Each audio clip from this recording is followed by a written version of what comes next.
आज आज हम एक नए विषय पर चर्चा करेंगे। विषय का नाम है सामाजिक विज्ञान की एक शाखा है भूगोल।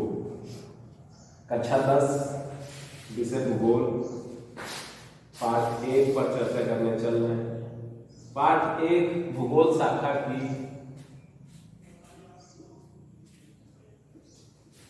एक उप शाखा आर्थिक भूगोल के विषय में हमको बताता है। आर्थिक भूगोल क्या है, थोड़ा हम उस पर चर्चा कर लेंगे। मुख्यतः भूगोल के अध्ययन को सरलता के लिए हमने 3 शाखाओं में विभाजित करके रखा है। एक भौतिक भूगोल, उसके बारे में आपने कक्षा 9 में पढ़ा। भौतिक भूगोल, उसके बारे में आपने कक्षा 9 में पढ़ा। भौतिक भूगोल के अंतर्गत आपने पढ़ा कि हमारी जो पृथ्वी है, पृथ्वी में विभिन्न प्रकार की भूआकृतियां हैं, है ना। आपने पढ़ा कि मैदानी इलाके हैं, पर्वतीय इलाके हैं, पठारी क्षेत्र हैं, मरुस्थलीय इलाके हैं, डेल्टाई प्रदेश हैं, और इन जो बर्फ से ढके क्षेत्र, हिमानी क्षेत्र, उन सब चीजों के बारे में आपने अध्ययन किया। इसके साथ आपने उसके भौतिक स्वरूप के बारे में और अध्ययन किया। भौतिक स्वरूप में आपने पढ़ा कि उसका वायुमंडल कैसा है, पृथ्वी का वायुमंडल कैसा है, उसके बारे में आपने पढ़ा। उसके साथ आपने उसके जलवायु के बारे में अध्ययन किया कि जलवायु कैसी है पृथ्वी की, अन्य क्षेत्रों पर कैसी है, विश्वदीप कैसी है, शीतोष्ण कैसा है, उष्ण कैसा है ना। तो इन सब चीजों के बारे में आपने अध्ययन किया। इसके साथ एक और शाखा है इसकी, मानव भूगोल, उसके बारे में भी थोड़ा सा आपने कक्षा 9 में अध्ययन किया, जिसमें आपने ये देखा कि विश्व के विभिन्न क्षेत्रों, मुख्यतः हमने भारत के बारे में ही अध्ययन किया, विश्व के बारे में अध्ययन नहीं किया। भारतीय भूगोल के बारे में ही अध्ययन किया। तो भारत भूगोल में हमने ये पढ़ा कि भारत के विभिन्न राज्यों में जनसंख्या का वितरण कैसा है ना। जैसे हमने देखा कि मैदानी इलाकों में जनसंख्या ज्यादा है, पठारी क्षेत्रों में कम है, पर्वतीय क्षेत्रों में कम। तो जनसंख्या का वितरण भी देखा। इसके साथ हमने जनसंख्या के द्वारा उपयोग किए गए संसाधनों के बारे में थोड़ा बहुत अध्ययन किया। फिर हमने जैव विविधता के बारे में भी अध्ययन किया, जो पारिस्थितिकी का भाग जैव विविधता, उसके बारे में हमने देखा कि भारत के विभिन्न क्षेत्रों में जीवों की कितनी विभिन्नताएं हैं, उसके बारे में हमने देखा। पश्चिमी घाट पर जो जैव विविधता मिलती है, उत्तर पूर्वी राज्यों में जो जैव विविधता मिलती है, उसके बारे में हमने विभिन्न प्रकार के जो जैव आरक्षित क्षेत्र हैं उनके बारे में भी अध्ययन किया, है ना। तो इन सब चीजों के बारे में मोटा मोटा हम अध्ययन कर चुके हैं। अब हम अपने भूगोल की समझ और बढ़ाने के लिए, हम अपनी पृथ्वी को और जानने के लिए कि जाने आखिर हमारी पृथ्वी कैसे काम करती है, हम हमारी पृथ्वी पर उपलब्ध जो भी पदार्थ हैं उनसे कैसे क्रियाएं करते हैं, उनका कैसे अपने जीवन को सुचारू रूप से चलाने के लिए प्रकृति में जो पदार्थ उपलब्ध है उनका कैसे प्रयोग करते हैं।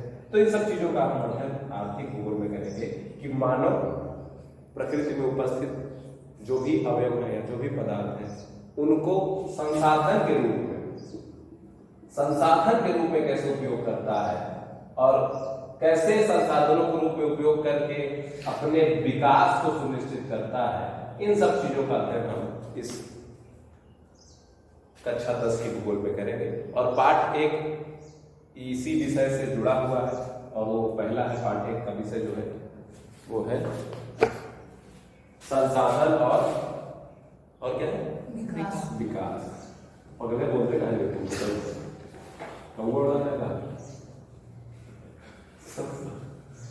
संसाधन और विकास 2 शब्द है। पहले हम दोनों शब्दों को जान लें, उसके बाद हम अपनी समझ आगे विकसित किया जाएगा। एक हमारे सहयोगी हैं, उनको जुकाम हो गई है, और दूसरे सहयोगी उसकी तैयारी कर रहे हैं। संसाधन और विकास, सहयोगी कार्यकर्ता तो 2 शब्द हैं, एक है संसाधन और दूसरा विकास। किसी भी पाठ को जानने से पहले आप उस पाठ का जो शीर्षक है उसको समझ लेंगे तो वो पाठ अपने आप आपको समझ आ जाएगा कि आखिर उस पाठ में क्या क्या चीजें होंगी। तो संसाधन क्या है, मोटा मोटा एक परिभाषा जानते होंगे संसाधन की, जो हमारी आवश्यकता है। हाँ, सीधी सी बात है, जो हमारे आवश्यकताओं की पूर्ति करते हैं उसी को हम संसाधन कहते हैं, है ना। ये एक छोटी सी परिभाषा हमने सीखी है। और दूसरा शब्द है विकास। विकास क्या है? अभी हम संसाधन पर और चर्चा करेंगे। विकास क्या है, थोड़ा उसके बारे में भी चर्चा करें। क्या है विकास? जो मतलब समाज, मतलब जो विकास देश का को मतलब जैसे बेहतर बनाए। जो देश को बेहतर बनाए। आप कह रहे हैं कि बेहतरी की बात कर रहे हैं। हाँ, बेहतरी विकास है। विकास बेहतरी मतलब की ओर ले बेहतर जाना। होना, विकास का मतलब बेहतर होना आप कह रहे हैं क्या? और बेहतरी की ओर ले जाए जो देश हाँ, को। मतलब देश बेहतर, बनाए बेहतर का किसी क्या को तात्पर्य? देश समाज उसमें बहुत से मतलब बेहतर होने का मतलब क्या? अब कोई कह देंगे कि कोयले का विकास हो रहा है तो क्या मतलब कोयला पहले से की अपेक्षा अधिक अच्छा मिल रहा है तो कहोगे कि आप उसकी जैसे- मात्रा की बात कर रहे हैं कि मात्रा अधिक हो जाए वो विकास है। किसी भी वस्तु की मात्रा अधिक हो नहीं जाए नहीं, जैसे हमने कहा कि पहले कोयला लिया था तो उससे जलाने पर हमको 60% ऊर्जा मिलती है, लेकिन अब हमसे ऐसा कोयला मिला जिससे अच्छा, आप तकनीकी विकास की बात कर रहे हैं कि हमारे पास पहले कम दहन क्षमता वाले, पहले कम दहन क्षमता वाले हमारे पास तकनीकी थे जिससे हम ऊर्जा का दहन, कोयले का दहन अच्छे तरीके से नहीं कर पा रहे, तो उससे जो ऊर्जा प्राप्त हो रही थी वो बहुत कम मात्रा में। आज हमने एक ऐसी भट्टी का निर्माण कर लिया है जो बहुत अधिक दहन क्षमता का, वो कोयले को पूरी तरीके से उसके हर एक अवयव को दहन करके हमको ज्यादा ऊर्जा दे। तो आप तकनीकी विकास की बात कर रहे हैं कि पहले हमारे पास तकनीकी जो थी वो कमजोर थी, आज हमने थोड़ा और मजबूत तकनीकी बना ली, तो आप उसकी बात करें। लेकिन हम विकास इसमें बार बार जुड़ा हुआ है, तो विकास का हम अर्थ जानना चाहते हैं। तकनीकी विकास, समाज का विकास हो रहा है, राजनीति का भी विकास हो रहा है ना, हर चीज का विकास हो रहा है, लेकिन विकास है क्या पहले वो देखें। पहले की अपेक्षा किसी भी चीज का मतलब बेहतर बन जाना, पहले की अपेक्षा। तो वही हम बात करें कि आखिर बेहतर किस संदर्भ में बेहतर, बेहतर किस संदर्भ में, पहले से ज्यादा अच्छा, इसका मतलब क्या है? पहले से ज्यादा अच्छा कौन ये बताएगा कि ये अच्छा है या ये बेकार है? पहले से ज्यादा अच्छा है, पहले से ज्यादा खराब, क्या कौन बताएगा? हर व्यक्ति का अलग अलग बेहतर होगा ना, बेहतर सबका अलग होगा। हो सकता है कि हमको हम कहें कि जैसे तुम घर बना दिए तो हम आकर के कहें कि यार ये वाला घर ऐसे थोड़ा होता तो इसमें थोड़ा तिकोना टाइप बनाना चाहिए, ये ज्यादा बेहतर है। कोई और आएगा कहेगा नहीं वर्गाकार हो ऊपर छज्जा, वो ज्यादा बेहतर है। तो मतलब हर व्यक्ति अलग अलग बेहतर बताएगा। तो इसका मतलब क्या, हर व्यक्ति के लिए विकास अलग अलग, अलग अलग हो, हर व्यक्ति के लिए विकास अलग अलग। तो कैसे हम संसाधनों, अब वही पर आ गया ना कि संसाधनों का विकास फिर कैसे कैसे हम करें संसाधन का, जब हर व्यक्ति को संसाधन अलग अलग तरीके से चाहिए, हर व्यक्ति संसाधन का अपने तरीके से उपयोग चाहता है, वो उसका बेहतर, उसका जो बेहतर जीवन है वो अलग है। तो विकास अब जुड़ रहा है जीवन से, विकास हमारे जीवन से जुड़ रहा है कि विकास एक तरीके से हम अपने जीवन को गुणवत्तापूर्ण बनाना चाहते हैं। बेहतर का मतलब यही है ना, बेहतर का मतलब क्या है? गुणवत्तापूर्ण शब्द ही का प्रयोग करना चाहते थे कि हम अपने जीवन को गुणवत्तापूर्ण बनाना चाहते हैं। गुणवत्तापूर्ण शब्द से क्या तात्पर्य? और गुणवत्तापूर्ण बनाने के लिए अलग अलग तरीके होते हैं। गुणवत्तापूर्ण बनाने से तात्पर्य ये है कि अगर हम अपने जीवन को कुछ साल पहले तक देखें, जैसे अपने पूर्वजों के समय का देखें, आप 1900 का देख लीजिए, उस समय कोई भी बीमारी आती थी पूर्वज टपक जाते है ना, कोई बीमारी आज ही की तुलना कर लीजिए, वायरस है, हो सकता है बहुत दिन बाद खत्म हो गया हो तो उसकी हाँ तो हो सकता है जैसे आज ही की हम तुलना कर ले, आज ही की तुलना कर ले कि अभी एक ऐसा वायरस है जो हमको परेशान कर रहा है ना। और तो हमारे आने वाली पीढ़ी क्या कहेगी, मान लीजिए वो बहुत उन्नत हो गई, उन्होंने इस तरह के 50 वायरस का इलाज ढूंढ दिया, बहुत उन्नत हो गई, तो वो क्या कहेगी कि हमारे पूर्वज थे एक छोटे से वायरस से परेशान। तो कहने का मतलब उन्होंने क्या किया, अपनी गुणवत्ता में उन्होंने अपने जीवन को गुणवत्तापूर्ण बना दिया। कहने का मतलब कि उन्होंने प्रकृति में बहुत सारी ऐसी समस्याएं जिनसे पार पा दिया। जीवन को अगर आप सुचारू रूप से चलाना चाहते हैं तो बड़ी बाधाएं आती, चुनौती क्रम चुनौती की चर्चा की है ना। हमारे जीवन को सुचारू रूप से चलाने के बहुत सुचारू रूप से चलने बहुत सारी चुनौतियां क्या है? चुनौतियां यही है कि हमारे सामने पहली चीज तो खाद्य समस्या है, भोजन की आवश्यकताओं की पूर्ति कैसे करें, वो भी भूगोल से जुड़ा हुआ है, पर्यावरण पारिस्थितिकी से जुड़ा हुआ है। तो खाद्य आवश्यकताओं की पूर्ति कैसे करें, भोजन की आवश्यकता है ना, तो खाद्य आवश्यकता है हमारी। इसके साथ हमारे आवास से जुड़ी, अब ये देख लीजिए, खाद्य आवश्यकताएं, संसाधन, आवास से जुड़ी चीजें, संसाधन, परिवहन, हमको एक जगह से दूसरी जगह जाना आना है ना। हमने अपनी एक नई संस्कृति विकसित की है कि नहीं, जिसमें हमारे आज की जो नई संस्कृति है उसको पहचानी जाती है। आज की संस्कृति क्या है, आज सुदूर परिवहन है, आप यहां से लेकर के अमेरिका, दुनिया के किसी भी कोने में, अंतरिक्ष तक का आपने परिवहन सुनिश्चित कर लिया है। सैटेलाइट बैठ तो गया। आप क्या देख रहे हैं? आप ये देख रहे हैं कि आज इतनी उन्नत संस्कृति हो गई कि आप पृथ्वी को छोड़ दीजिए, आज अंतरिक्ष गगनयान जाने वाला है हमारे यहाँ, है ना? तो आप ये समझिए कि आप अंतरिक्ष तक यात्रा कर रहे हैं, इतना उन्नत हो गई है आज आपकी यात्रा। इसके साथ आप देखिए तो ये आपकी उन्नत संस्कृति है ना। पहले क्या थी? क्या प्राक ऐतिहासिक काल में ऐसा जीवन था? पत्थरों पर चिंगारी रगड़ के आग जलाते थे। आज आग जलाने की कितनी नई संस्कृतियां हैं हमारे पास, कितने नए तरीके हैं। आज आप मानव संस्कृति को देखिए, आप तो क्या कर रहे हैं? आज आप मानव संस्कृति को देखिए कितना उन्नत हो गया है। आज आपका समाज देखिए कितना जटिल हो गया है। इतने संबंध समाज में समझ नहीं पाएंगे आप, इतने संबंधों को जटिल होता चला जा रहा है। कितने प्रकार की आपके पास आज पोषण की विविधताएं देखोगे, भोजन की विविधताएं देखोगे तो पागल हो जाओगे। कितने प्रकार के भोजन चिन्हित नहीं कर पाओगे।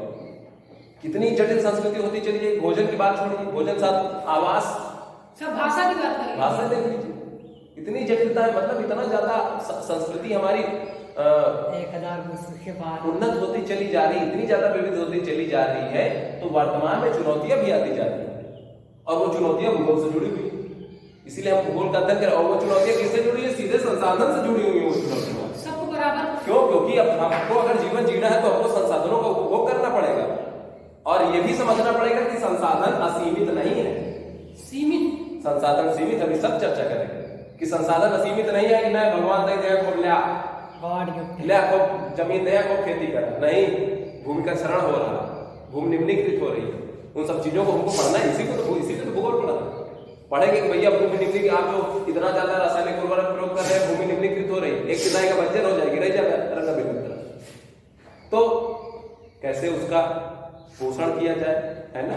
उस भूमि को भी, उस भूमि का क्षरण न करते हुए हम अपनी आवश्यकताओं की पूर्ति कर रहे हैं, है ना? तो हमको एक ऐसा बीज का, तो वही विकास के नए मॉडल जो विनाश को सतत पोषणी विकास की बात करता है। भैया ऐसा विकास रहे जैसे आज के पहले अभी तक जितने मॉडल थे विकास के, वो क्या कहते थे? वो सोचते थे कि प्रकृति ने हमको बहुत संसाधन दिए, अंधाधुंध प्रयोग करा, मार कोयला निकाल के बिजली फूंक के बनाए डायन और पेट्रोल निकाल दीजिए और सब उड़ रहे हैं, है ना?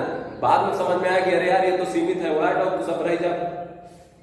तो धीरे धीरे हमको चीजें, इसीलिए हम संसाधन पढ़ रहे हैं, इसीलिए हम संसाधन और विकास में जो जुड़ाव है उसको समझने का प्रयास कर रहे हैं कि संसाधन, बहुत ऐसे संसाधन है जो सीमित मात्रा में है और उन पर हमारा विकास टिका हुआ है। विकास का मतलब हमारे जीवन का गुणवत्तापूर्ण होना। नहीं तो फिर से हम प्रारंभिक अभी जो इतनी उन्नत संस्कृति है ये घट करके एक छोटी संस्कृति रह जाएगी, केवल और केवल खाद्य संग्राहक और आखेटक रह जाएगी।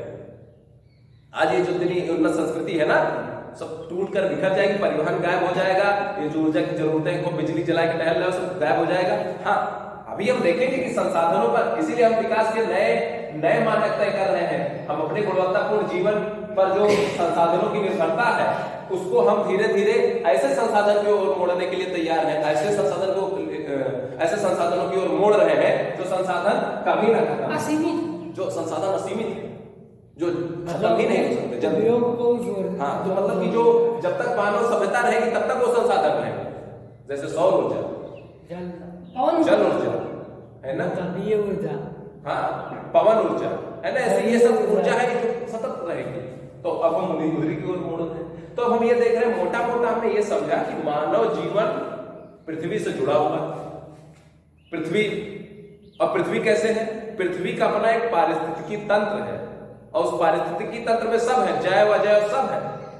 और अगर उस पारिस्थितिकी तंत्र को हमने संतुलित किया, कैसे? संसाधनों का खूब प्रयोग करते चले, अंधाधुंध दोहन करेंगे, संसाधन सब परिस्थिति तंत्र को संतुलित करने का एक और तरीका है, जैसे कोई बना देते हैं ना बांध वगैरह, तो देखिए आसपास का क्षेत्र तो वही ये आप देखिए कि जब भारत में नर्मदा नदी पर सरदार सरोवर बांध बनाने की बात हुई तो लोगों ने बड़ा विरोध किया, कहा कि और नर्मदा बचाओ आंदोलन भी चलाएंगे, और टिहरी में भी तो विरोध तो होता है। तो इस नर्मदा बचाओ आंदोलन ने बांध की प्रासंगिकता पर सवाल उठा दिया कि क्या बांध जरूरी है? बांध नहीं रहेंगे तो हमारा विकास नहीं होगा। बांध आखिर क्यों? बांधों की आवश्यकता क्यों? पर बिजली हमको चाहिए, बिजली चाहिए उससे, है ना? ठीक है, इतना ज्यादा झरना उपस्थित तो बड़े बांधों का निर्माण करके हम बिजली उत्पादन करेंगे और दूर तक हम औद्योगिक इकाइयों को बिजली पहुंचाएंगे। ठीक है, आप औद्योगिक इकाइयों को बिजली पहुंचा रहे हैं जो वहाँ का क्षेत्रीय कारखाने जो लोग वनों से जुड़े हुए हैं। अब जब आप बांध बनाए, कितना बड़ा इलाका पानी में डूबे, जो वहाँ स्थानीय निवासी वो विस्थापित होंगे, कितनी समस्याएं आएंगी, कितनी जैव विविधता को नुकसान होगा। ये सारी चीजों को आप मूल्यांकन करें। इसीलिए तो सतत को उसने चिन्ह लगा दिया ना नर्मदा बचाओ आंदोलन में कि आप क्या कर रहे हैं, आप विनाश कर रहे हैं कि विकास कर रहे हैं। उसने चिन्ह लगा दिया बांधों की उपयोगिता पर, जो नेहरू जी ने कहा ना, भारत नए भारत के मंदिर है हमारे बांध, है ना। तो अब इसीलिए तो ये कॉन्सेप्ट आया सतत पोषण विकास का।